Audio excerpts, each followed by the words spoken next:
এক বাটি টক ঝাল মিষ্টি আর মশলাদার চটপটি দেখলে কি আপনার জিভে পানি চলে আসে? তাহলে আজকের এই রেসিপিটি একবার দেখুন। বিশ্বাস করুন, ভিডিও শেষ না হতেই আপনার চটপটিও খেতে ইচ্ছা করবে।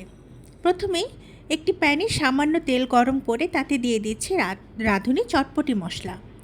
মশলাটা তেলের সঙ্গে হালকা কষি যোগ করছি আগে থেকে সিদ্ধ করা ডাবলি ছোলা। কয়েক মিনিট ভালো করে নেড়ে নিচ্ছি যাতে মশলার প্রতিটি স্বাদ ছোলার ভেতরে সুন্দরভাবে মিশে যায়। এরপরে দিয়ে দিচ্ছি সিদ্ধ আলু আর ছোলার একসঙ্গে ভালোভাবে মিশে গেলেই নামিয়ে ঠান্ডা করে নিচ্ছি। এবার আগে থেকে ভিজিয়ে রাখা তেঁতুল থেকে সুন্দর করে পানি বের করে নিয়েছি। সেই তেঁতুলের পানিতে যোগ করছি সামান্য চিনি।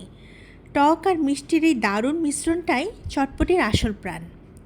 এখন একটি বড় বাটিতে নিয়ে নিচ্ছি মশলা মাখানো ছোলা আর আলু। এর সঙ্গে যোগ করছি পেঁয়াজ কুচি, শসা কুচি, ছোট ছোট করে কাটা ডিম সিদ্ধ আর ঝালের জন্য কাঁচামরিচ কুচি। এরপর ছড়িয়ে দিচ্ছি মুচমুচে করে ভেজে গুঁড়ো করা পাঁপড়, যা চটপটির প্রতিটি লোকমায় এনে দেবে অসাধারণ একটি ক্রাঞ্চ। সবশেষে ঢেলে দিচ্ছি সেই টক মিষ্টি তেঁতুলের পানি। এবার সব কিছু খুব ভালো করে মিশিয়ে নিলেই তৈরি হয়ে গেল আমাদের দারুণ মজার টক ঝাল মিষ্টি চটপটি। এক চামচ মুখে দিলেই প্রথমে টের পাবেন তেঁতুলের টক, তারপরে মশলার ঝাঁঝ, আলুর নরম স্বাদ, ডিমের মোলায়েম ভাব আর শেষে মুচমুচে পাঁপড়ের সেই দারুণ ক্রাঞ্চ।